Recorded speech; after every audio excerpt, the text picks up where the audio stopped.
Mamushkos es una charla a dos puntas, una comunión de historias, lecturas, sueños, proyectos y anécdotas sin rumbo fijo.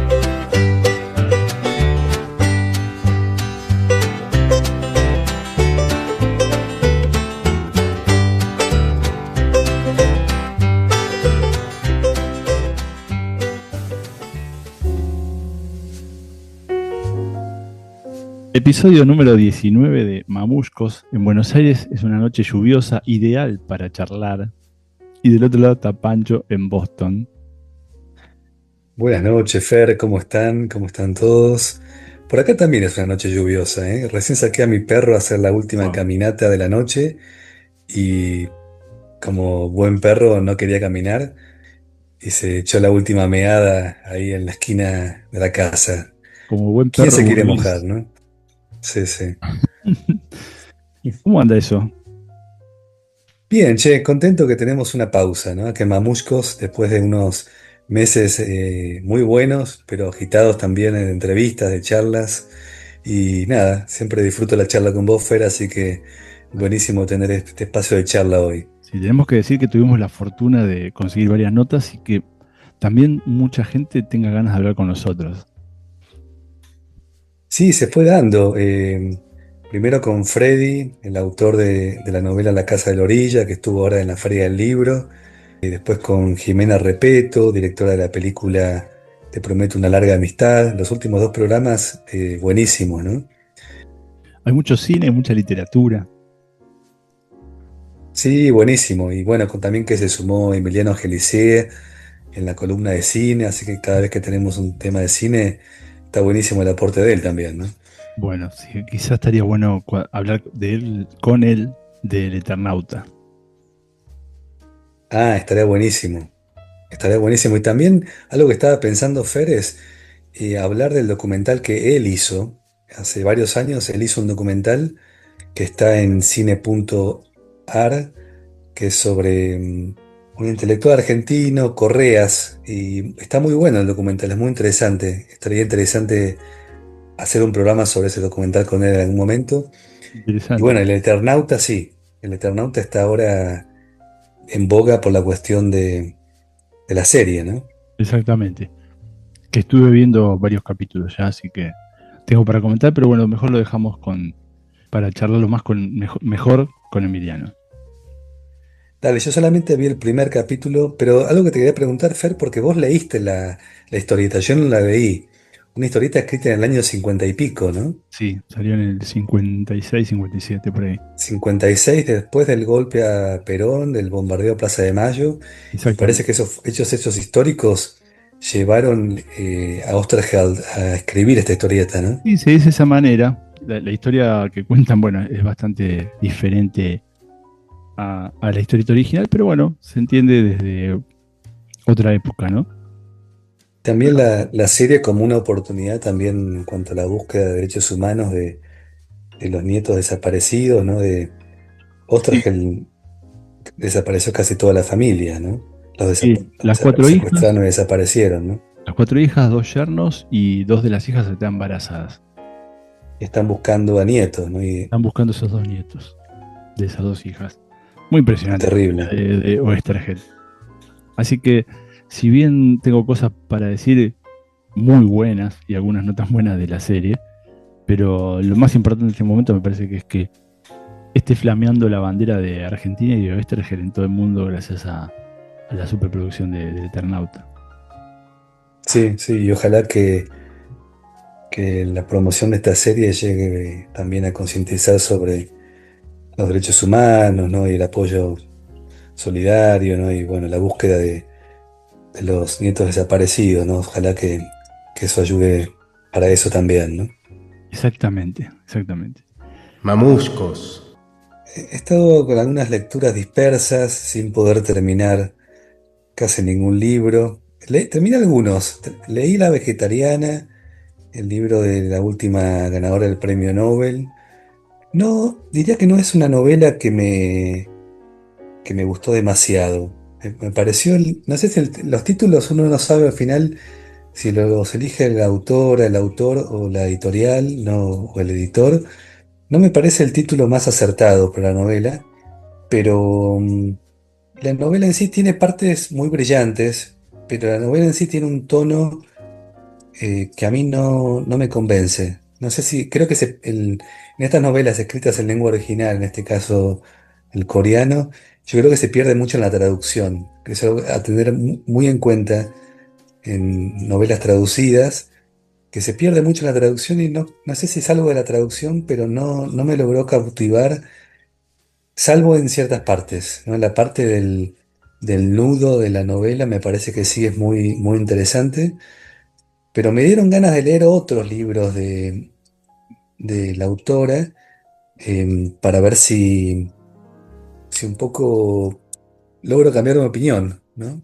Claro, me quedé pensando en esas cosas intraducibles, que hoy vi un meme que tenía que ver sobre el Eternauta y que decían, a ver gringo, si podés traducir esto, porque en una parte hacen como chistes tontos de varones grandes y dicen palabras como Ah, sí, claro. relampagueando, relampagueando. Claro, que yo también pensaba eso. ¿Cómo lo traducen al inglés a eso, no? Hay partes que sí, son muy difíciles. No hay forma, bueno, tiene que ver con lo que acabas de decir, que hay cosas que después quedan por ahí en una estructura, llamémosle careta del lenguaje, se pierde Claro, la por ahí meten, porque el original. traductor se adapta al lenguaje metiendo chistes por ahí o cambiando palabras propias del lugar o de la cultura, ¿no? Claro, Pero es una buena pregunta esa. Voy a ver qué palabras, qué insultos qué chistes pusieron en la traducción para ver qué pusieron ahí. La claro. autora de La Vegetariana es Han Kang. Me quedé con expectativa con esta novela de La Vegetariana. No voy a claudicar, voy a ir con otros libros de ella. Creo que la lección de griego, la clase de griego es otro de los libros de ella. Así que tengo esa cuenta pendiente. Fantástico. ¿Vos qué andás leyendo, Fer? Leí en tiempo récord La Uruguaya de Pedro Mairal. Lo tenía pendiente y lo había intentado leer una vez y no. Es raro lo que pasa con los libros, porque de repente algo que te cuesta y de repente lo agarrás y te da un entusiasmo. Y empecé a leerlo el sábado pasado a las 10 de la noche y para el domingo a las 11 de la mañana ya lo había terminado. Qué bueno, te atrapó. Sí, qué genio, Mairal, cómo escribe. Qué Sí, me original. encantaría poder entrevistarlo acá, che, para Mamuscos, porque es un gran escritor. Yo sí, me falta leer varios libros de él, pero lo poco que leí me encantó. Me volví loco con la historia, simple, ¿no? La historia, pero al mismo tiempo atrapante. Empecé a ver la película y no la terminé de ver, pero no me convenció tanto porque el libro está escrito en una segunda persona, hay una forma que él hable, se refiere a su esposa, y la película está hecho como desde el punto de vista de la esposa, después de la uruguaya, o sea, cambia la voz narrativa que me parece tan interesante en el libro. Pero bueno, entiendo que lo cinematográfico responde a otras cuestiones y bueno, hay veces que hay que hacer otras transiciones para lograr eso. Una muy buena novela, la mencionó Fede Gijena, ¿no? Con su novela de La Casa de la Orilla, que lo inspiró mucho. Y Sí. creo que a partir de ahí nos activó a decir, vamos a leerla, ¿no? De vuelta. No, es que la lees y Vamos a... decís, tengo ganas de escribir una novela. Exacto, exacto. Es una novela que motiva. La historia es buenísima, el ritmo que tiene la voz, como dijiste, narrativa es genial.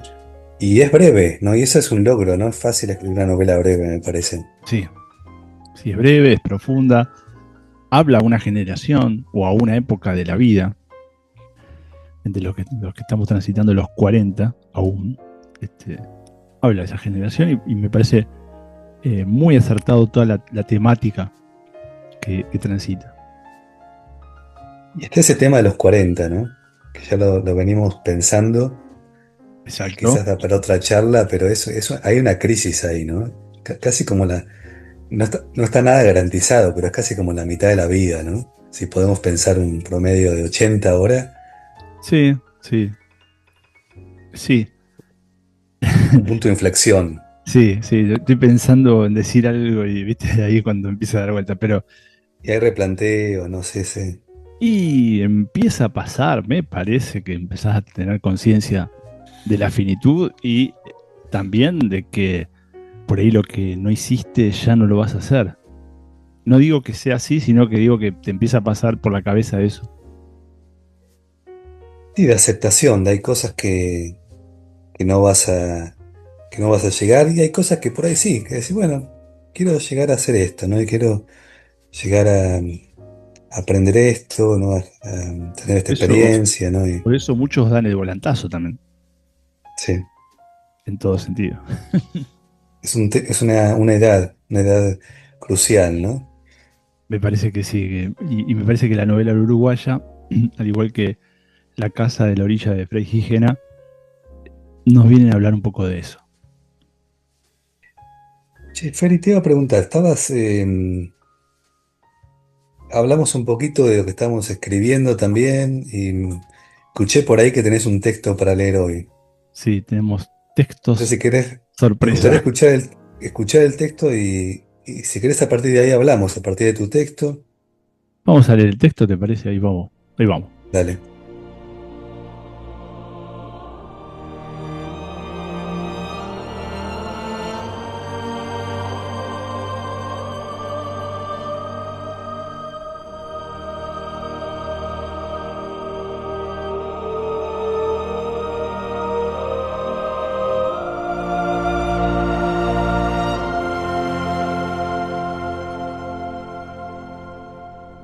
Mamuscos.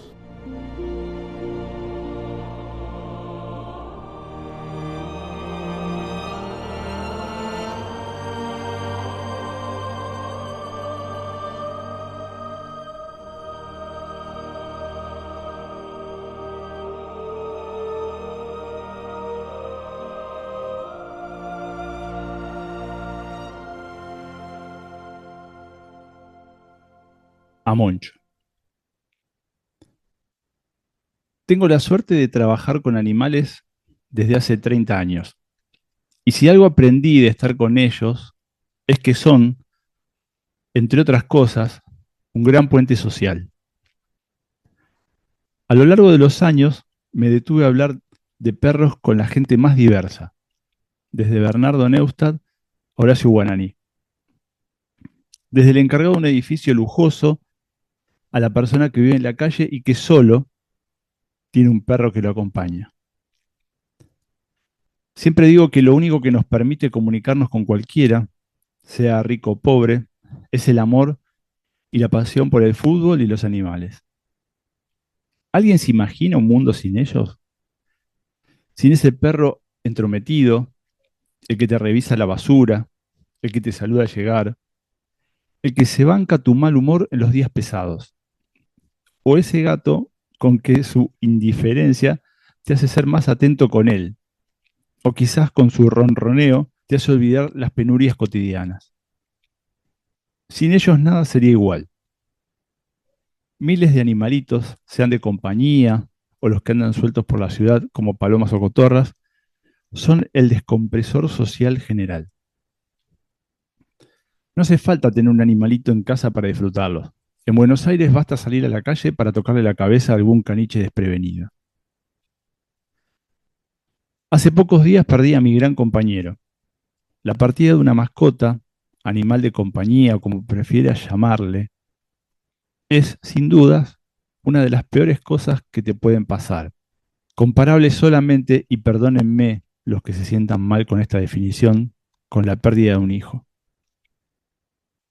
Perder a tu mascota es perder un hijo, un amigo, un compañero, un confidente. Porque ese ser, así de chiquitito, indefenso como lo ves, sabe todo, absolutamente todo de vos, más que Google. Moncho no fue un perro más, fue un sostén en mis días y noches de tristeza, en las que me quedé en vela preocupado o ansioso por el devenir de algún asunto. Nuestra forma de comunicarnos podía ser solo de miradas o gestos. A ese nivel llegaba nuestro entendimiento. Parecía saber cuando algo me preocupaba, apoyaba su cabeza en mi pie y aunque mi dispersión no lo notara en el momento, ahí estaba él para brindar su apoyo incondicional. Y quizá se trate de que falte justamente eso. Vivimos en una época donde no existe la incondicionalidad, donde las relaciones humanas se han vuelto efímeras, vulgares y vacías. Nadie se juega por nadie. Nos hemos convertido en seres no sintientes inmersos en una maquinaria siniestra que nos obliga a mirar para adelante constantemente. Fingir estar bien, sea para seguir trabajando o para evitar sermones típicos de autoayuda, que más que brindar una solución, son una invitación para seguir adelante con actitud psicopática. Cuantos más años tenés, la incondicionalidad parece ser la moneda escasa. Solo podemos ser incondicionales con nuestros hijos. En las demás relaciones humanas parece primar una toma y daca letal, como si la vida se tratara de un scoring llevado en un asiento contable donde la suma da cero. ¿Será que hasta en eso se nos metió el sistema?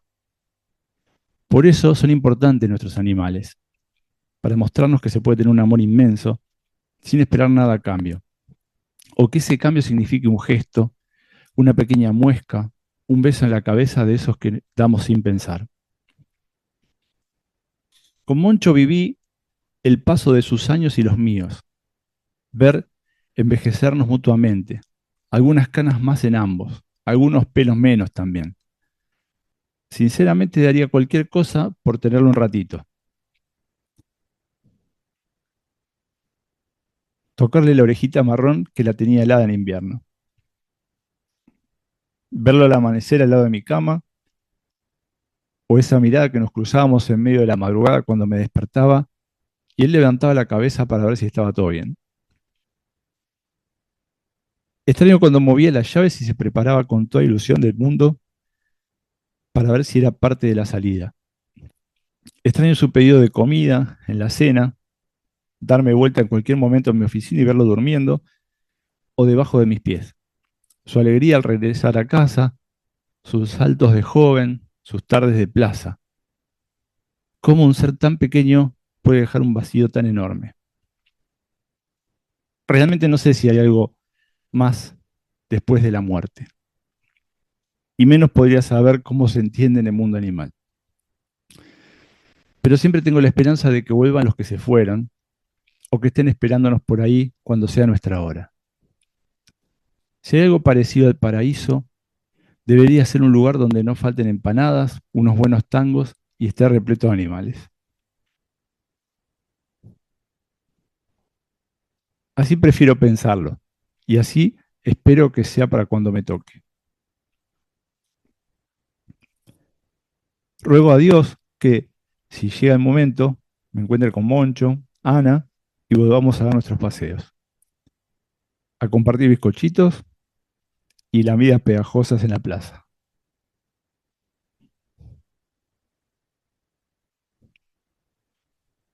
Correr con algún palito y detectar exactamente esos momentos donde podés tomar conciencia que estás viviendo la felicidad en tiempo real.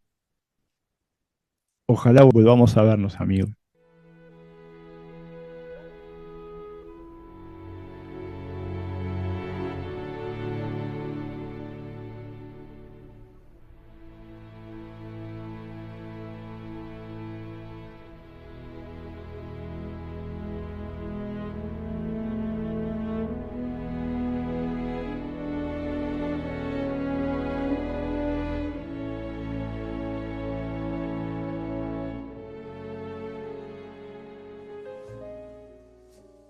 Oh, qué hermoso texto, Fer. Te mando un fuerte abrazo, amigo. Sé que no fue fácil escribir ni leer este texto, Menos leerlo. pero, pero bueno, creo que también es parte del ritual de despedida, ¿no? no hay muchos rituales de despedidas para los animales, pienso ahora, ¿no? Tenemos que crearlos de alguna forma y no se habla mucho de la importancia de las pérdidas de estos seres vivientes también que forman parte de nuestra vida, ¿no? Sí, es cierto. Pensando en una ciudad como Buenos Aires, donde hoy en día hay más mascotas que niños menores de 3 años, ¿no? Como que ya la importancia, uno que se dedica a esto, entiende la importancia que tienen las mascotas más allá del gusto que uno tiene por los perros y gatos. Sí, sí, forma parte de la vida, ¿no? De muchas personas y de la elección de con quién estar también, ¿no? Muchas personas están eligiendo tener perros y no, y es una buena opción también, ¿no? Es compartir con alguien, con un animal que acompaña, ¿no? Te mando un fuerte abrazo, Fer, porque si bien yo nunca perdí un perro, tengo un perro ahora, pero es mi primer perro y no me imagino lo fuerte que debe ser perder un animal, ¿no? Porque son compañeros diarios, ¿no? Están ahí, creo que lo contaste muy bien, lo escribiste muy bien, en el día a día, ¿no? En lo emocional, activan una parte del cerebro que no se activa de otra forma, me parece, ¿no? Sí, como decía en el texto, es imposible pensar la vida sin animales. Imagínate transitar por la calle y no ver aves, Claro. bajar acá en Buenos Aires y no ver perros, o no ver gatos en el balcón. Es, eh, es impensable la vida sin animales. No, no sé si tenemos la conciencia de la importancia que tienen. Y acá es notable, yo ahora estoy prestando más atención, hablando de las aves, como en primavera aquí en Estados Unidos, en esta época del año, vuelven muchas aves migratorias y es impresionante a la mañana cómo se escucha el canto de los pájaros y todo, que el resto del año yo no me había dado cuenta, pero no se escucha tanto, ¿no? En invierno, pero ahora es notable. Y bueno, es una presencia que está ahí, ¿no? Exacto. Sí, son de esas cosas que ninguna inteligencia artificial va a reemplazar. No, y con los perros que también uno conoce gente paseando perros, sabes a qué hora sale un perro, que sale el otro, el dueño, la dueña, forman parte del paisaje, del ambiente, ¿no? Exacto. Sí, sí, bueno, si tengo que hablar de mi caso particular, yo tengo una vida dedicada a los perros y gatos y a mí los perros me han dado todo, absolutamente todo. ¿Querés contar un poco, Fer, cómo fue tu conexión, cómo es tu conexión con los perros, gatos, de tu trabajo? Bueno, lo primero que tengo para decir que soy hijo único, entonces siempre no tenía hermanos, así que lo que tenía en casa eran animales. Y, y he tenido desde muy chico, lo primero que tuve fue un gato cuando era un bebé, pero en el lugar donde alquilaban mis viejos había un cardenal, me acuerdo. Me encantaba el cardenal.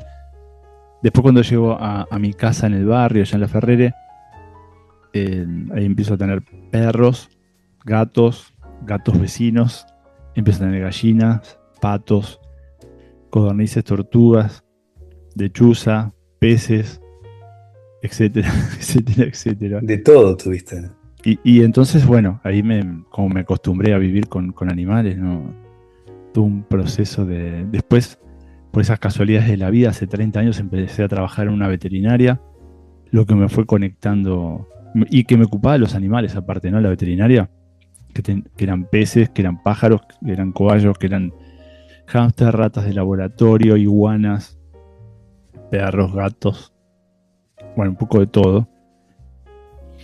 Pero en la veterinaria ahí tengo mil historias, ¿no? De ver ratones reproduciéndose hasta el infinito, gatos, perros que eran, no sé, había perros que eran especiales, ¿viste? Eran todos cachorritos, me acuerdo en esa época se vendían en los locales los animales, ya está prohibido. Pero bueno, siempre rodeado de Como cachorros, teras era, ¿no?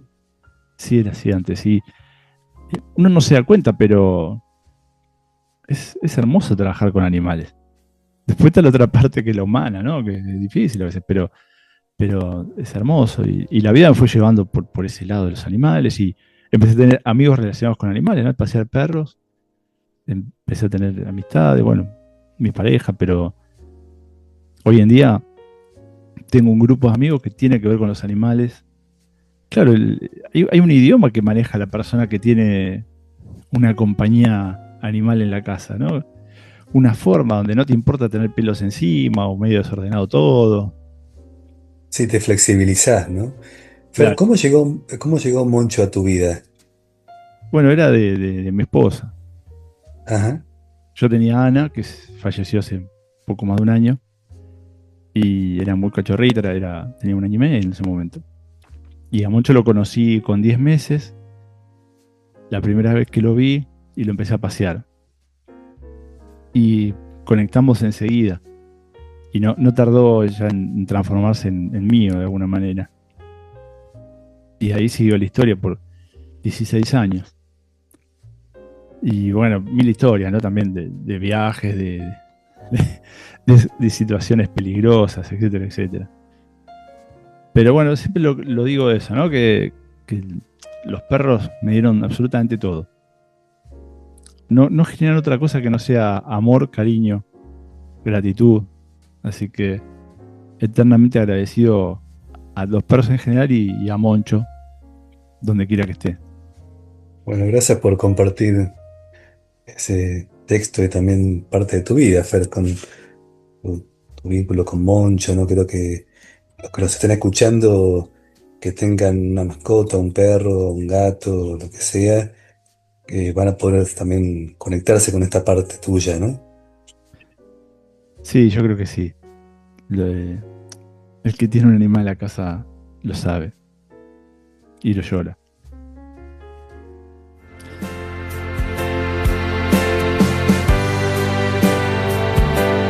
Mamushka,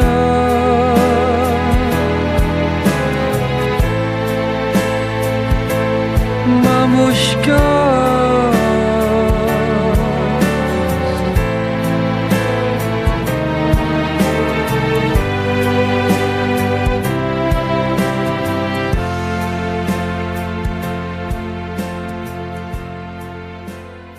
Recuerdo Salta. Caminaba por la 20 de febrero, 7 cuadras de ida y 7 de vuelta al colegio desde la avenida Entre Ríos hasta la Caseros. 7 cuadras de ida, 7 de vuelta, 14 cuadras en total. 14 cuadras durante 6 años escolares, desde el jardín de infantes hasta quinto grado, cuando me fui. Recuerdo la avenida Virrey Toledo inundada un día de verano. Llovía y la avenida era un río. Yo estaba en el garage, con mi madre y mi hermana. En la puerta de entrada de la casa se posó una mariposa negra. Parecía un murciélago. No recuerdo dónde estaba mi padre. Recuerdo un viaje a un dique. Fuimos en el auto con mis padres y mi hermana. Comimos pejerrey mirando al agua. Todavía siento el gusto del limón en mi lengua y las espinas en mi paladar. La madre de un amigo me había enseñado a comer pescado. Con la lengua presionas el bocado contra el paladar y si no pinchaba podías tragar. La tarea era evitar las espinas. Mis padres nunca supieron eso. Recuerdo las vueltas a la manzana en bici cuando volvía del colegio. ¿Cuántas vueltas habré dado? Cada día 5, 10, multiplicadas por 6 años. ¿Cuántas vueltas son? La bicicleta era mi libertad. Todavía lo es, aunque casi ya no ando en bici. Solo un par de veces al año. No sé por qué, si sé que me hace feliz. No sé por qué no tengo tiempo para hacer cosas que sé que me hacen feliz. Recuerdo unos días antes del 25 de diciembre. Un edificio había armado un árbol de Navidad gigante con luces sobre una antena altísima. La veía desde la puerta de mi casa. Adentro estaba el pesebre que habíamos armado con mi padre y mi hermana. El musgo lo había comprado en el mercado central. Los animales y la figura de los reyes, los pastores, José, la Virgen María, el Niño Jesús, los animales eran los mismos todos los años. Era como un reencuentro con ellos el volver a verlos cada año cuando los sacábamos de la caja. Recuerdo que era muy claro que no eran juguetes, aunque quería jugar con ellos. Estaban ahí, al lado del lago, de espejo y la nieve de talco, esperando el nacimiento del niño Jesús y los regalos. Me gustaba verlos en la oscuridad de noche, iluminados por las luces de colores. Recuerdo un puma cachorro en el patio de mi casa. Lo había traído mi padre y un amigo de él, quién sabe de dónde. El puma caminaba de un lado a otro como los tigres del zoológico de Buenos Aires. Yo lo miraba con fascinación y miedo tras un vidrio. Creo que estuvo en casa solo un día. Luego seguí jugando con mis animales de plástico que mi padre me había traído en un tubo transparente en uno de sus viajes a la capital. Había canguros, elefantes, jirafas, osos, tigres, leones, camellos, muchos animales, menos pumas. Recuerdo mi jardín, tenía dos tortugas y un conejo. Había un jazmín de arroz, una planta de oreja de elefante y otra planta de Santa Rita. También había un pozo ciego tapado. Recuerdo los primeros días en que empezó a crecer el pasto. Era muy verde, brillaba en la noche. No podíamos pisarlo. Desde el jardín de mi casa se veía el monobloc Salta. Un amigo vivía ahí. Mi cuarto tenía un balcón que daba al jardín. A veces llamaba a mi amigo por teléfono y le decía que me salude desde su balcón en el monobloc. Escuchaba su grito y decía, Hola Jaimito. Y yo respondía, Hola Diego. Habían pasado 4 años desde la guerra. Yo estaba sentado en la puerta de mi casa. Era un día de niebla. Cantaba la marcha de las Malvinas. Tras su manto de neblinas, no las hemos de olvidar. Mientras pasaban los autos. Había inventado un juego. El tercer auto que pasaba por la calle era mío. Pasó un Renault 12 blanco. Después un Peugeot 504 verde. Después un Fiat Regata Bordeaux. Mi padre llegó más tarde con su Opel verde para llevarme al colegio. Los domingos a la mañana o a la noche íbamos a misa con mi madre y mi hermana. La misa de la mañana era más divertida y ahí veía a algunos de mis amigos. La misa de la noche era triste y lúgubre. Caminábamos por la calle oscura y solitaria hasta llegar a la iglesia San Alfonso, que era gris y triste. Durante la misa me aburría mucho. Cantaba las canciones que todavía me acuerdo. La luz de Cristo, vienen con alegría, hazme un instrumento de tu paz. Recuerdo que todos los que iban a esa misa eran gente grande.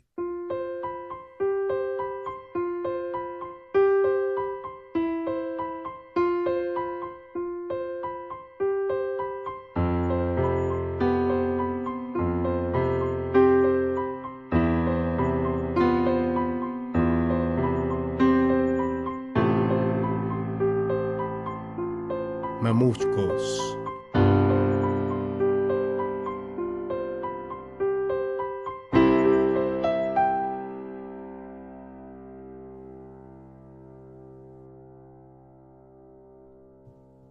Hermoso texto. Lo que tengo para decirte, estaba recordando la letra de una canción de León Gieco que se llama Carito, que hay una frase que me parece preciosa, de las personas que salen de un pueblo y van a vivir a la ciudad, que dice, fingiendo duro que tu vida fue de aquí, porque cambiaste un mar de gente por donde gobierna la flor, mirá que el río nunca regaló el color. Y me encanta esa frase. Sí, es un hermoso tema. ¿Cómo vería Sí. el niño de Salta a una persona que vive en otro país, en una metrópoli? ¿Cómo pensás que lo vería? Y desde Salta era todo extranjero. Me acuerdo que había una maestra de inglés particular que viajaba a Londres una vez al año y nos traía lápices desde Londres y gomas de borrar. Y eran objetos mágicos, era una cosa increíble. Esos objetos que representaban Londres, ¿no? Porque Y, antes todo era más lejos. uy, era lejísimos, era imposible pensar Londres, era imposible pensar Estados Unidos o cualquier país de afuera, incluso Buenos Aires era lejísimos. Tardábamos un día en llegar en colectivo a Buenos Aires con la Veloz del Norte, ¿no? Claro. Que no era tan veloz. Estoy pensando que en el mundo de antes no había comunicación, entonces alguien que traía un lápiz de Londres tenía otro significado. Sí, eran objetos mágicos, era una maravilla. Y pienso ahora veces que por ahí viajar a Buenos Aires también. Siempre de Buenos Aires ahí llegaba algo, ¿no? Algo de ropa o algo que representaba lo que no había en Salta, ¿no? Que hoy en día creo que se borró bastante eso porque hay cosas que ya se consiguen en Buenos Aires, que están en Salta o en las provincias. No es tan grande esa diferencia, creo yo, por ahí me equivoco, ¿no? No, no, absolutamente. Mira, siempre me quejo de que uno puede ir al pueblo más perdido del país y te encontrás con las marcas mainstream de alimentos y gaseosas. Puedes encontrarte un alfajor de marca, la gaseosa cola de marca, hasta en el último lugar. Antes vos cuando viajabas tenías más productos locales y hasta en eso se globalizó la cosa. Claro, mira, me hiciste acordar que la bebida gaseosa de Salta en ese momento era la Pastore. No sé si seguirá existiendo, la Pastore Pomelo, Mira vos, Pastore Limón. No sé si había en Buenos Aires Pastore, ¿no? nunca la sentí nombrar, pero suena a iglesia, ¿no? Era increíble, Pastore, claro, era una botella grandota de vidrio que después tenés que devolverla al almacén para que te la cambien, ¿no? Este texto tengo que aclarar que es un texto muy crudo, no lo edité, no lo corregí nada y no está terminado, yo creo que es un texto incompleto, pero es parte lo escribí en el Mundial de Escritura que está ahora funcionando. Mando saludos a mi grupo del Mundial de Escritura, el grupo anecdotario, así que muchos saludos para ellos que lo han leído y comentado este texto. Pero bueno, es una linda experiencia colectiva de escritura donde te leen, te comentan. Pero este texto está muy rústico, ¿no? Así que quiero agregar eso, ¿no? Está perfecto. Me quedé pensando cuando hablamos con el doctor Yuyen C. Él hace mucho foco en el niño interior para curar. Y qué bueno Exacto. este texto que tiene que ver con eso, ¿no? Hay ahí una búsqueda. Sí, sí, me permití dejar venir los recuerdos, sin muchos filtros, sin mucho orden, sin mucha lógica, casi como el mecanismo del sueño de alguna forma, ¿no? Que trae una cosa, trae la otra. No es una historia tan lineal, sino fragmentaria. Y me gustó esa estructura, ¿no? Recuerdos mosaicos de alguna forma, ¿no? Y creo que el narrar y el poner historia genera algo de conectar con el niño interior que mencionaba el doctor en el programa sobre acupuntura y medicina china, porque me doy cuenta ahora que al escribir sobre estos recuerdos, lo escribo desde mi ser adulto, ¿no? Y me hago algunas preguntas, por ejemplo, cuando digo esto. No sé por qué ahora no me permito ser tan feliz. El decir eso me llegó a activar, decir, bueno, Pancho, ponete las pilas. Y hoy fui a jugar al fútbol y estoy pensando, bueno, ¿cuándo voy a ir a andar en bicicleta, no? Pero mientras no decía eso, era como que no me daba cuenta que, bueno, hay cosas que no estoy haciendo, que quiero hacer y que me hacen bien, ¿no? Y creo que esa pregunta es válida para todos, de alguna forma. Bueno, ¿qué te hace feliz? ¿Qué te hace bien? Y cómo buscar el espacio y el tiempo para hacerlo, ¿no? Y conectar con lo lúdico también, Totalmente. que lo Bueno, perdemos hablábamos tanto de adulto, ¿no? de los animales antes también, ¿no? Sí, sí, que tiene que ver también con el niño. El- Claro, te activan una parte que de otra forma uno está siempre conectado con el yo trabajador, el yo padre, el yo funcional a lo que la vida adulta te permite y está buenísimo conectar con esa parte de niño que uno tiene también, ¿no? exacto. Permitirse llorar a una mascota. Es, es dejar de lado un poco, quizá, ser lo que se espera que sea un adulto, que sea un padre que demuestre una fortaleza que por ahí no tiene ganas de tenerla. Y que me hace pensar ahora también el permitirse llorar de alguna forma, ¿no? Claramente está este mensaje de que los hijos o las hijas no te vean llorar. Y yo me pregunto ahora, no lo había pensado antes, si es una forma de enseñarles a no llorar también, ¿no? Como los padres y las madres no lloran, entonces los niños también no ven eso. y a la larga los adultos no lloran, ¿no? Como Sí, bueno, claro. Y ¿qué pasa? es tan No pasa humano. nada, ¿no? No, claro, estoy pensando que llorar es tan humano como comer, soñar, tener sexo, amar. Es parte de lo que sentimos, de lo que estamos hechos. ¿Por qué lo negamos tanto? Y es parte del ser mamífero, ¿no? Pienso, los perros lloran de alguna forma cuando piden comida, cuando les duele algo, ¿no? La teta. Claro, Sí, pide comida, ¿no? sí. Un dato que a mí me fascinó es que el llanto genera producción de leche en las mamas, ¿no? Eso es increíble, esa conexión A, entre a mí me parece madre impresionante, y porque algo auditivo genera algo orgánico y material, a mí me parece fascinante, ¿no? estoy pensando en llorar como esa primera cosa, ¿no? Como ser humano de expresarnos. Todo va en un llanto y hasta en el tono de llanto y el tiempo, la duración, termina siendo el primer lenguaje, quizá. Exacto, el primer sonido, es cierto, el primer sonido al salir a la luz, Y ¿no? cómo lo escondemos después, lo tapamos, nos da vergüenza. Podremos decir, primero fue la luz y después el llanto, ¿no? Quizás sea eso, sí. Y estoy pensando que si llegaste hasta este punto de mamuscos y no lloraste un poquitito, pensalo. No, no, está bien, no, no es que hay que llorar, no, también, bueno, hay momentos, ¿no? Hay momentos y forzar el llanto, ¿no? Pero bueno, estoy muy Y contento y bueno, y también triste, ¿no? Por los textos y darle espacio a la tristeza también. Y bueno, te mando un abrazo de la distancia, Fer, por la pérdida de Moncho, te acompaño desde la distancia. gracias. Y bueno, y gracias por escuchar mi texto también y por Hermoso texto. comentarlo. Sí. Coméntenos, es importante. Estamos subiendo todos los programas a YouTube, así que lo van a poder escuchar por Ah, ahí. sí, buenísimo. Para que no tiene Spotify, no tiene ganas de tener Spotify, Sí, lo pueden escuchar en YouTube también. Genial. exactamente. Aparte, YouTube tiene la ventaja que le hablas con dislexia y te entiende igual, ¿no? De mamuscos y te va a poner mamuscos.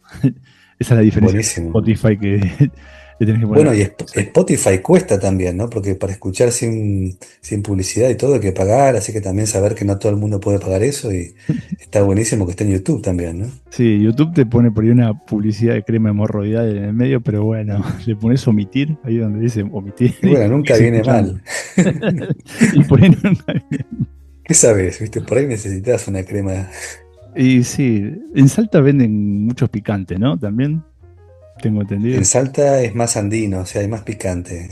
El olor de, ahí que menciona el Mercado Central, el olor que tengo yo del Mercado Central es olor a pimentón y olor a comino. Son dos olores que quedaron en mi memoria olfativa que me encantan.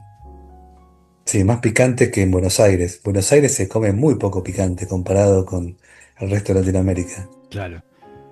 ¿Por qué nos quedan tan grabados los olores? Hoy fui con el auto y le mostré a un amigo. Digo, ahí vivía mi abuela y yo pasaba las navidades acá en Ramos Mejía y cuando caminaba por esta calle, por Gelioves, tengo el recuerdo de el pollo a la parrilla. No asado, pollo a la parrilla de sentir en las casas. Que ni siquiera sé si es cierto el recuerdo, pero lo Pero tengo está. tan presente y por qué uno se acuerda tanto de eso. Pero eso está buenísimo. ¿Sabés que cuando hablaste de las veterinarias, Fer, y de los perros que se vendían en las vidrieras, me vino el olor de la veterinaria que vendía alimento balanceado? Yo iba a comprar Claro. alimento balanceado para mi conejo, que era generalmente granos de maíz mezclado con otras cosas, y ese olor me vino a la mente cuando leíste esta parte de la veterinaria. Impresionante, es cierto. Cómo estamos hechos de olores de algo que es incomprobable, ¿no? Que Es que es estamos. re importante, bueno, los perros se comunican por los olores, ¿no? Se huelen para saludarse, ¿no? Y para los que trabajamos con perros, significa que cuando vas por la calle, un perro inmediatamente se da la vuelta a verte o te sigue o directamente te salta encima. Porque ya llevas esa ese huella. olor. Sí, Bueno, y el olor después que permite la supervivencia, ¿no? Uno puede oler a quemado, puede oler a podrido, entonces evitás comer algo podrido, es re importante el olor, ¿no? Eso lo aprendimos en COVID también, ¿no? En la exactamente. pandemia. Exactamente cuando algunos nos quedamos desprovistos del olfato. Mascotas, olores, Infancias, infancias y sobre todo llanto. llanto. Demos la bienvenida al llanto también. Bueno, Fer, ha sido un gusto esta charla. Está bueno parar la pelota y mirar alrededor a ver quién se la pasamos. Y seguiremos con Mamuscos con nuevos programas. Exactamente. Episodio 19 fue este. Necesito una medida de whisky. Yo acabo de tomar un tecito con manzanilla. Te quiero Bueno, un mucho. Un fuerte abrazo, abrazo Fer. grande. Dale, para vos también. Cuídate.